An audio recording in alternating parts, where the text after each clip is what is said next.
Greetings. Welcome back to my channel, Ham Radio Test and Review. My name is Dave. My call sign is N8DAV. That's November 8, Delta Alpha Victor. My motto is, one test is worth 1,000 expert opinions. So today, we're going to be testing a new HT, or new to me HT. This is the Radtel RT-860, which is also the same as the iRadio UV88. They seem to be exactly the same radio. They might have slight firmware differences, but for the most part, they're exactly the same radio. This is a very interesting radio, and I will go through some of its features and specifications here. It's supposedly manufactured by ZMN Radtel Electronics Limited. I have a feeling it's actually manufactured by iRadio or one of their subsidiaries. However, I don't know this for a fact. It just seems like the iRadio version always seems to come out right before the Radtel version.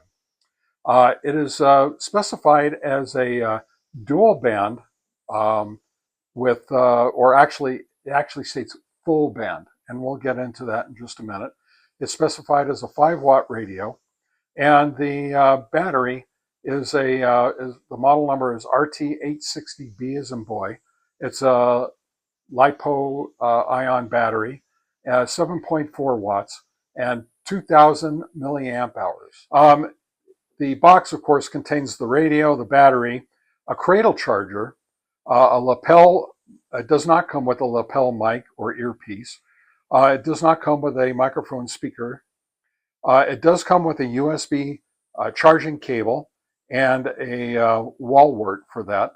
The USB charging cable can plug directly into the cradle charger, or it can plug directly into the body of the radio. The battery itself does not have a USB-C plug in or a jack in it. There is a belt clip that mounts directly to the battery. There is a wrist strap with it and a 24-page instruction manual, which is very light on the writing. And what is written is in English, and it's actually not bad English, but there's not enough of it really there to really make much of a difference. Mostly, the manual informs you of all the function keys and knobs and what they do, including extended and alternate functions for the alphanumeric keys. There's no other items provided in the box, and at this time, I paid $46 off of Amazon. I'm sorry, I paid $46 off of the Radtel website for this particular radio. This is what the radio looks like. And you can see it fits very nicely in the hand, and it does feel pretty good. It's not very thick, and I think that's been a hallmark of some of the Radtel radios I have, is that thickness is very thin for a radio, especially one that's supposed to have a 2,000 milliamp hour battery. So not very thick. It is fairly wide, and it is fairly tall. It's the largest of the Radtel radios that I own. The controls for the radio, on-off volume control, and this little rubber piece that covers up the second antenna connector, and then of course the antenna connector. Over here we have a little plate that is held on by a screw, so you have to unscrew it, and that uncovers a K connector type connection for your microphone and headphone type jacks, or for your programming cable. Over here we have 3 buttons. The bottom 2, of course, are programmable, and then of course right here there's a little flap, and that is for the USB-C plug right into the radio body, and you can charge the battery while it's actually in the radio itself. The screen is a monochrome LCD, and you have the alphanumeric keypad, and each key has an extended or an alternate feature. By pressing long on that key, and you will get the alternate feature that is assigned to that key. Also, you have your up and down arrow keys, and then of course your menu key right here in the middle. Those are all the controls on the radio. Now, this particular radio is very interesting. The history of some of this sort of thing going on in the ham radio world is that there's a radio called a Quashang. I believe it's the K5, but correct me if I'm wrong. That some tinkerers added a little PCB board with another chip on it and was able to increase the receive and the reception capabilities of that radio. In other words, it was able to receive HF ham bands. And so this radio actually has that same chip on the board, and so it does exactly the same thing. It's a VHF UHF standard dual band HT, but it also has that second chip on there, almost like having a second radio in here. And when you turn it on, you actually have to wait for it to come up and start working, and then you can start receiving high frequency radio bands. It's very, very interesting in that respect. There are two antenna connectors. This one, I have a adapter on it already, but this is a SMA male connector, similar to your Baofeng radios. And then this is an SMA female connector, so you can't accidentally get them confused. So being as this is a dual band specified radio, it is supposed to transmit and receive on the 2 meter and on the 70 centimeter bands.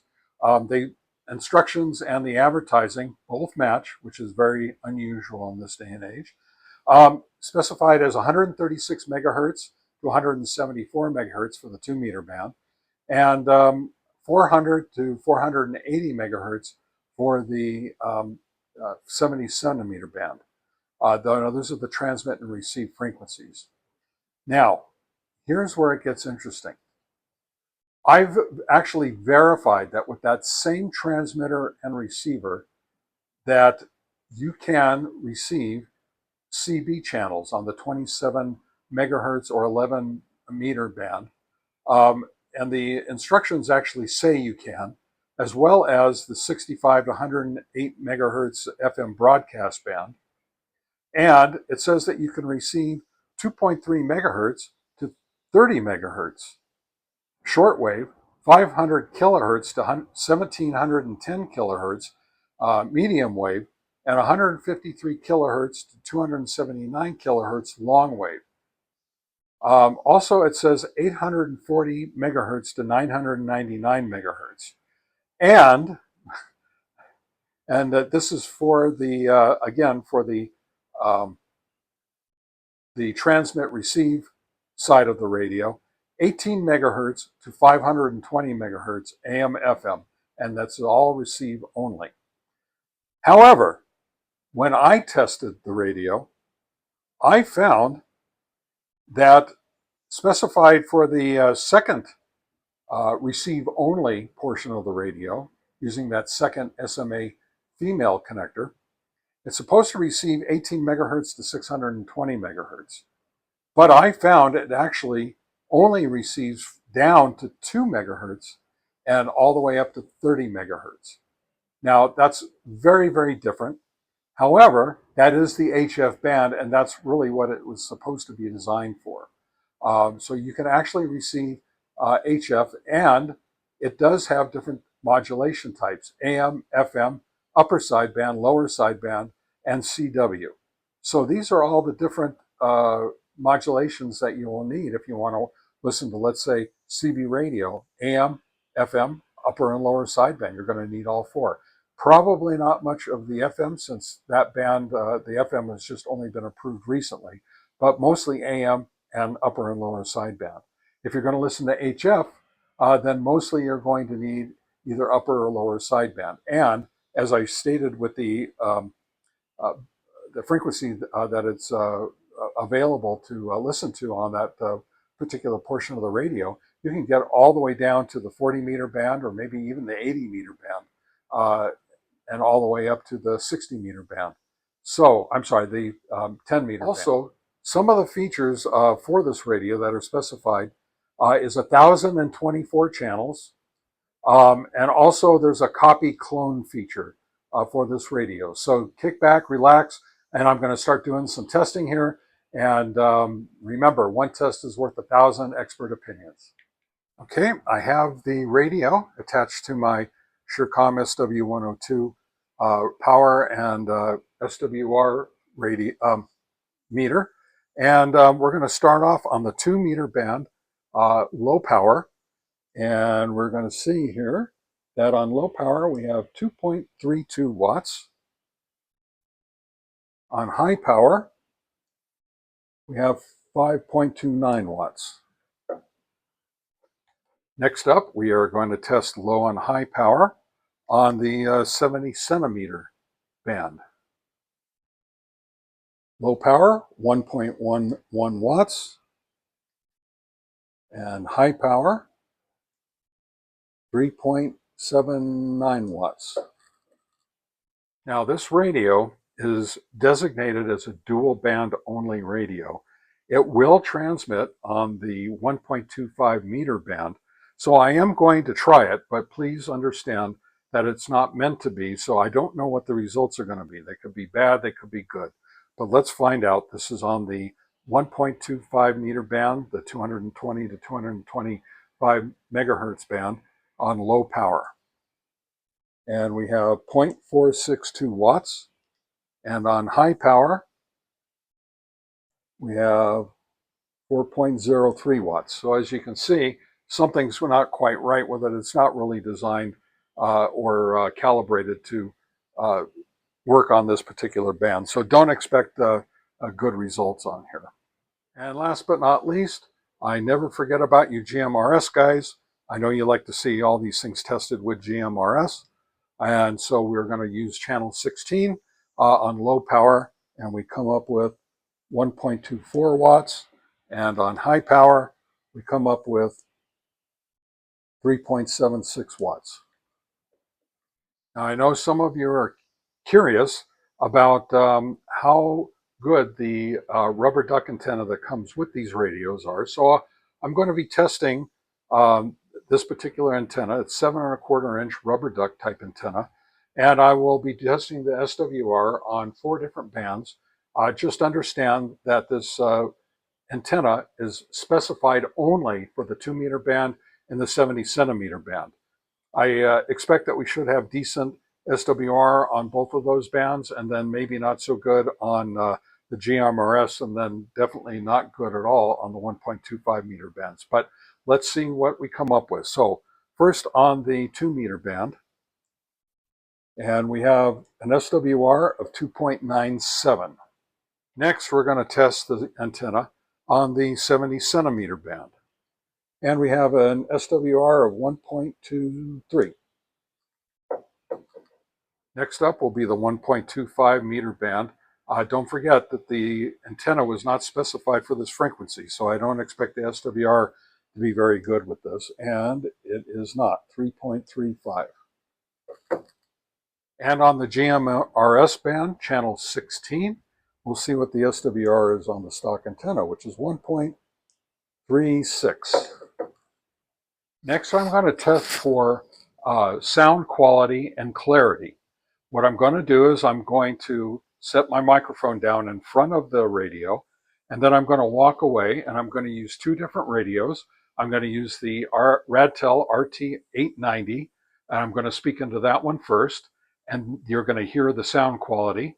And then I'm going to use a Baofeng UV17 Pro GPS and talk into that, and we'll see how the sound differs between those 2 radios, if it actually does differ. So I'll be right back, and we'll start with the test. The clarity and reception of the Radtel 860 using a Radtel RT-890.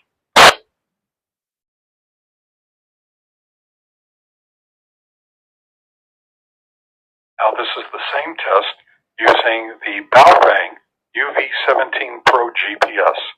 Do you hear any difference? Okay, I'm back.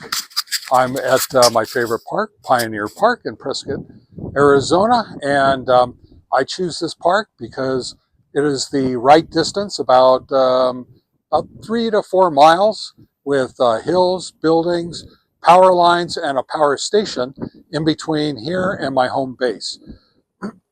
Excuse me. So, rubber duck antennas usually have a hard time making it back to my base, and if they do, they usually have a lot of static.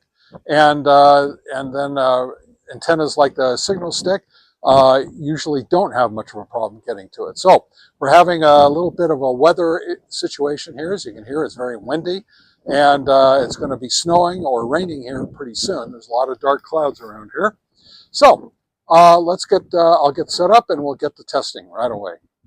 Okay, I've got the Radtel RT-860 with the standard rubber duck antenna, and let's try transmitting right now. This is N8DAV, testing 1, 2, 3, testing 1, 2, 3 with the rubber duck antenna.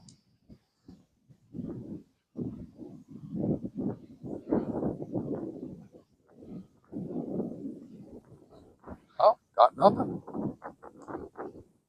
NOAA testing 1, 2, 3, testing 1, 2, 3.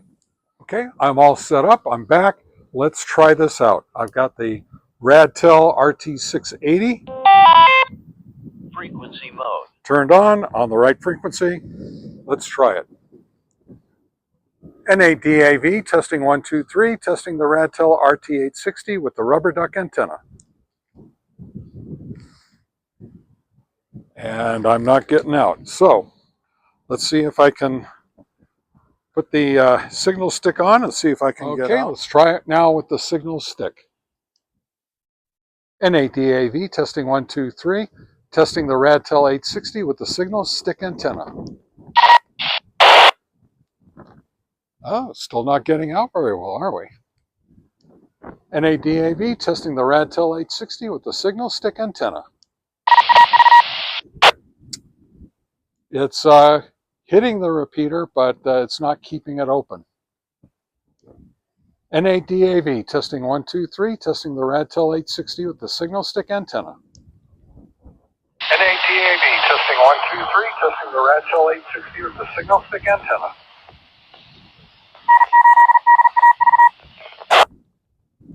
Well, as you can hear, the rubber duck antenna didn't make it, and the signal stick with this radio had a hard time making it.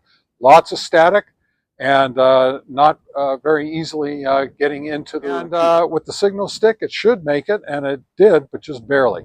So let's go back to the shack, and I'll do a complete review of all the results that we've had. So what have we learned today? Well, first of all, it was very cold out today. Looks like it's going to either rain or maybe even snow a little bit. It snowed a little bit last night, got about an inch. It's already burned off, as you could already see. So what we learned today was that a 5-watt radio on 2 meter puts out 5.29 watts. On VHF, I'm sorry, on UHF, 70 centimeter band, it puts out 3.79 watts. And of course, it puts out very little on 1.25 meter, but we don't expect it to do very well on that, since it's not specified as a tri-band radio, only as a dual band. So, but on the GMRS, it did very well. As far as its UHF is concerned, it was almost exactly the same as the UHF, and it put out 3.76 watts on GMRS, which isn't bad. It's not great, but it's not bad. The SWR on the rubber duck antenna was almost 3 on the 2 meter band, was 1.27 on 70 centimeter, and was 1.36 on the GMRS band. So if you're going to be using this radio for mostly UHF, I mean, if you're going to be using the rubber duck antenna mostly on UHF, you should be okay. If you use it a little bit on 2 meter, not so much.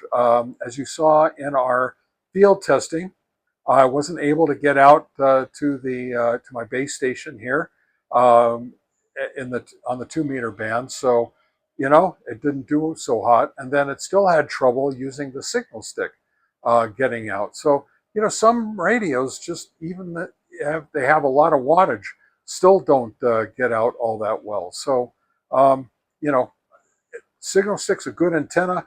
Every radio that I've tried that has at least 4 watts, 5 watts can usually get out to the base station. There might be a little bit of weather playing into this today, but not really so much. It's just cold right now.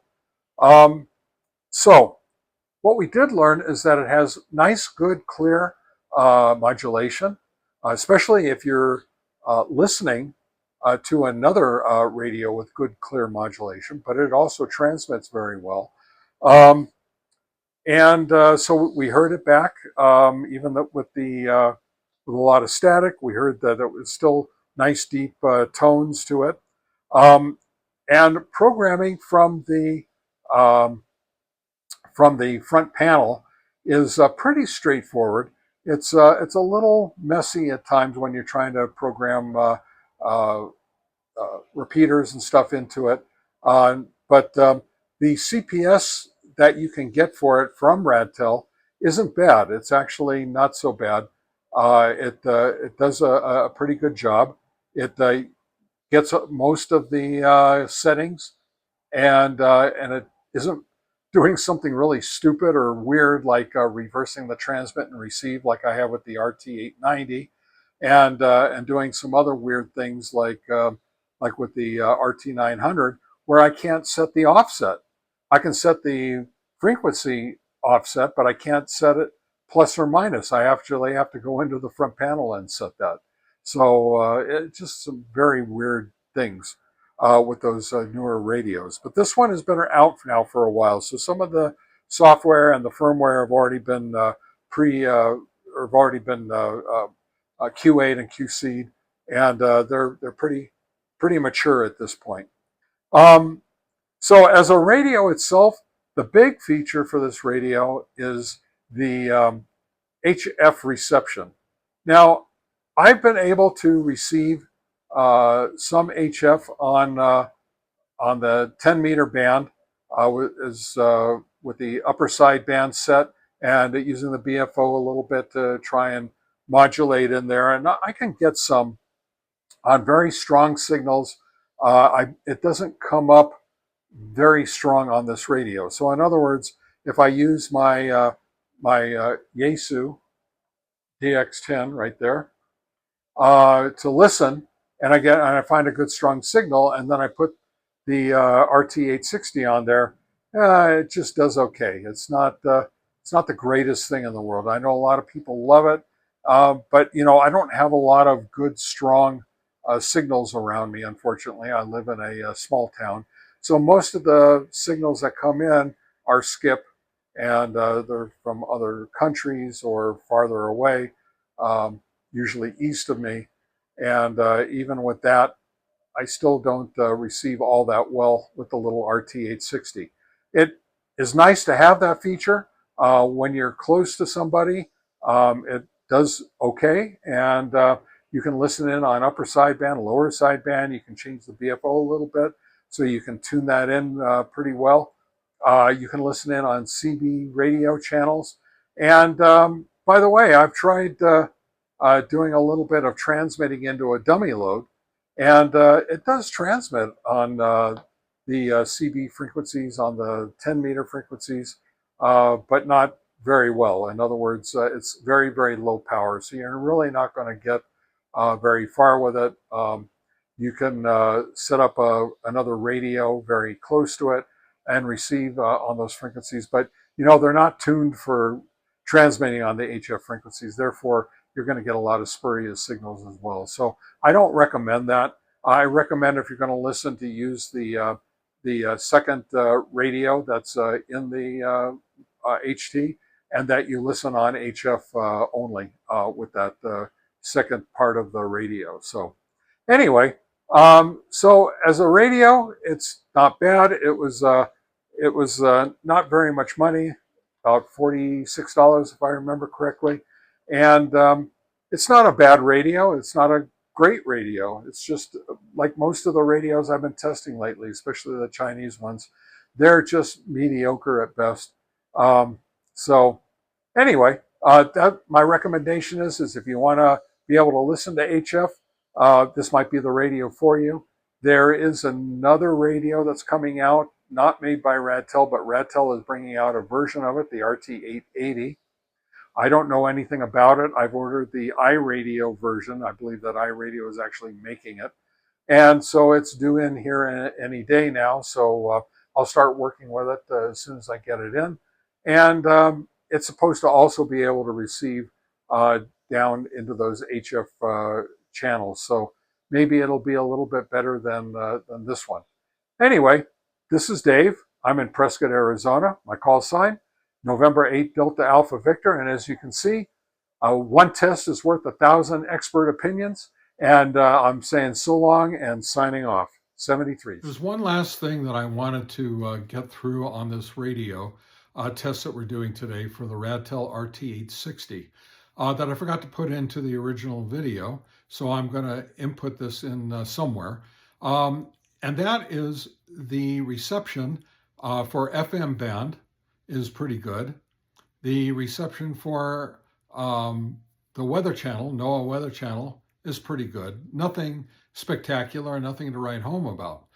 But the airband, while sensitive enough to receive the airband, the AM translation module for the FM is not that great. And it's hard to understand what they're saying from the tower and from the ground control, at least at the airport near me. So just something to keep in mind. If you're going to buy this for the airband, I wouldn't. It's not very good. Some of the other radios do a much better job. All right, so that's all I'm going to add, and back to the regular video.